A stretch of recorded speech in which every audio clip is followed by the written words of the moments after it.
Team of the tournament, WXV1 edition. So I'm going to, as promised, go through my team of the tournament. Jabba is going to be helping me out. She'll probably just want to sleep, to be fair, but she's crying on the floor. So I wanted to make sure this was balanced across the WXV1 teams, and I'll explain some of that in my selection.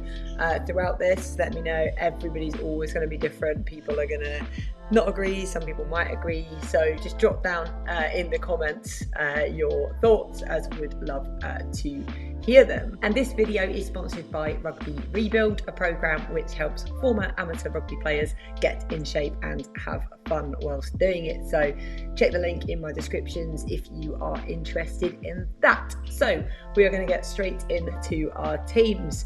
So loose head prop, I am going to go for Hannah Bottoman for England. Scrums are really dominant in the Canada game, and that says a lot because Canada scrums have been very dominant throughout the tournament as well. But the amount of turnover she gets as a prop is just next level. Really, really solid player. So yeah, she was my top choice. And then moving on to hooker, tough position to pick a lot of good contenders out there.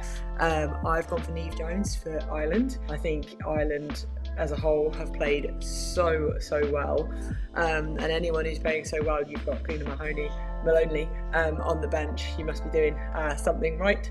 And Ireland just together as a squad have done really amazing things, and Jones is a fantastic player and just an all-round great skill set, good speed, good tackling, just really good solid key player. Then moving on to tight head, Darinka Menning I've gone for Canada. I think that the Canada scrum has been outstanding. It struggled against England at times, but it completely annihilated New Zealand. Also strong ball carrier and just a real leader on the pitch. And yeah, good front football, never takes a step backwards kind of player. So she would be my tight head. So that's my starting front row. Obviously bench, I've done a full bench as well, but I'll go through those at the end. So second rows, there are so many decent quality second rows across all of the teams. So there's some big names not selected in there. But yeah, I think such a key area. Second row now is this new sort of hybrid position where they play like back rows, but also fantastic inline outs as well. So I have started with an England second rower. It's in Zoe Oldcroft, amazing player. She got player of the match against Canada, did 18 tackles, which is insane, scored the last try, the important try to finish off the game, and just again, just an absolute engine, workhorse, quality player. And then at 5, I would have the Canadian Roya. She's absolutely been amazing. She herself has been player of the match and has just had a really solid tournament, scored important tries when they've needed to happen, done big carries, beautiful offloads as well, that link player, so really awesome, and happy to have her in that second row. Can you imagine that, Oldcroft and Roya together? That would be pretty immense. And then moving on to back row, this was probably the hardest of the decisions because there are so many again standout players in there. So I've moved it around slightly position wise because I just think these are the best 3 back rowers, and then I've had to move them around a little bit because, to be honest, all 3 of them are incredible 8s that would start in most international sides at 8. But the way I'm going to balance that back row is I would have Eva Waper at number 6. So Ireland, she plays 6, but can also obviously be amazing at 8. Strong carrier, without a doubt, Ireland's best player. So young, such a strong runner. She takes so many people to take her down, and she's really important in that win over New Zealand. So she'd be my pick at 6. Moving to my 7. So not a natural 7 necessarily, again probably more of an 8 or a 6, but I think with the balance of this back row it's going to fit really nicely. Alex Matthews, again absolute powerhouse, really strong runner, scores tries when needed, sets her team up defensively puts in a shift, good offloads, handler. So Alex Matthews and Wafer so far in that back row. And then for number 8, I would go for Olsen Baker. I think she was incredible, really caused problems throughout, caused problems for England, strong runner, very difficult to tackle, definitely, but just smart player, skillful player, and again works really hard. So that back row I think is just absolutely savage. I think is awesome, but I know there are a lot of players out there, maybe some out and out sevens, and players that you might think might have got a look into that. So there's players missing from this list that I would normally on my go-to players that I would put in, but the performances that we've seen throughout these last 3 rounds have nudged them out. So there are some big names that are missing, but I think I'm just going to go with what I've seen. One of the players that does make it onto the list, one of my absolute favourites, although her team didn't do all that well in this tournament, is number 9, Bourdon Sansus. Incredible player, does those moments of brilliance. The team doesn't finish it off for her, but I think she creates incredible moments, very, very good to watch, and she would be definitely my first pick. 9, just because the flair that she has, and even on a side that's not performing well, she puts them in the best position to be able to perform well, kicking it out of hand as well, and when to do that, like chipping over, is next level. Then moving on to my number 10 selection, I'm moving over to Canada for Gallagher. I think that she was instrumental in how Canada played. The game against England, I feel, is their best rugby that they've been playing, the way that they got it wide, their offloading game, but they also have a really, really strong pack which they utilise well. And so Gallagher pulling the strings at number 10, I think is a very strong selection. So yeah, I'd be really pleased to see what she could do in this team of the tournament, and how she would work that forward pack, as well as unleashing the backs that are coming up. And then 11, this was tough, and again I want to balance out the squad, because it would be very easy to just go, oh, England back three, that, you know, they score those tries, they're amazing, and they are, yes. But I do want to make sure that there's players from each team across, and this is a player who is very, very dangerous, very great try scorer. Every time she gets the ball in her hands, I think everybody kind of breathes in and just has that expectation of what she can do. Got a hat-trick herself against France, and that's Ba Akulu. I always worry that I say that wrong, I sort of panic on the spot. But yeah, incredible player, really speedy, and just a solid finisher. Like, get the ball to her even in an inch of space, she's going to take you over that line. So headed over to New Zealand for the 11 shirt. And then this is again, so centres for me was probably tough in a different way to get that balance right, and so a player that has missed out that I normally is a go-to for me, one of my favourite players, is Vernier for France. She's outstanding. This time I'm not giving it to her because I think France underperforming, she didn't have the opportunities she normally has to shine. Like, there were still some moments of brilliance from her, don't get me wrong, and I do think she's up there with the best 12 in the world.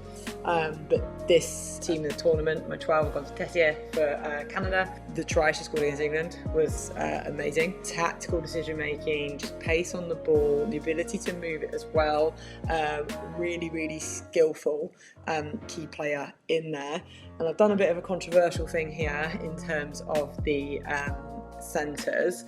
So I've decided at 13 I'm going to put Kelter there. Now I know she is normally a 12 for USA, but quite utility, you can move around. I think those two would work quite well, because you'd have Tessier doing the moves at the back, the handling, and then you could have Kelter running those hard in-lines. She carved England up when she played against us, so those two in the centres I thought might be quite an interesting matchup. That was important. So I had Bourdon Sansus from France, and obviously Kelter from USA, so even though their teams didn't do very well, I thought that they did step up and do enough to jump into the squad. And then moving on to 14, again, there's some fantastic wingers out there, but for me, a player that is very, very well-rounded in not just finishing, because you expect wingers to finish in good quality sides. Get the ball, they should be finishing, that's their job, right?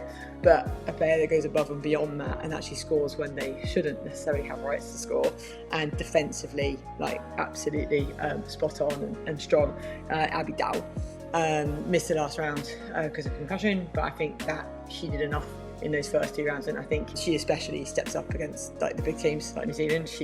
That's her go-to big game player. That would be my choice at 14. And again, 15 was a tough one, but for a different reason. So the logical, obviously, choice and the one I did go for, Ellie Kildan, because the amount of meters made, the amount of line breaks, and she really has been standout in those first 2 rounds. The game against Canada was not her best game in terms of Canada were very smart. They marked her out the game every time she got the ball. She was like double hit, which is a sign of a good player. The players want to, defences want to mark you and to go through it.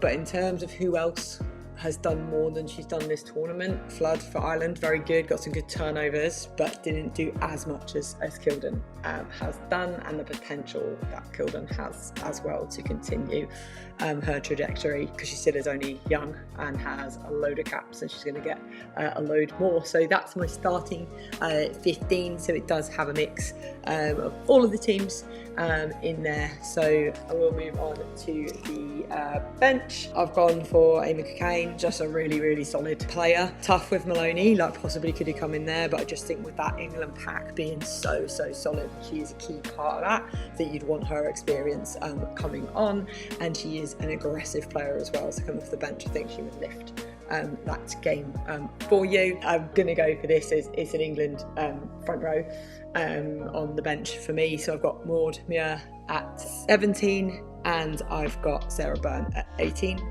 I think England are blessed with brilliant front rowers.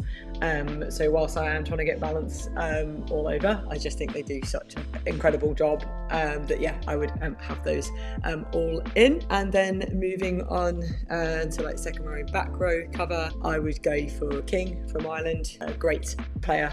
Like fantastic, got player of the match in the third round against USA, and just really solid. And then I would have, I'm going for a proper second row, but I'll stick with France and I'll go for their captain. Now I thought it was Felia, was how you pronounced it, but in the commentary they put Felu.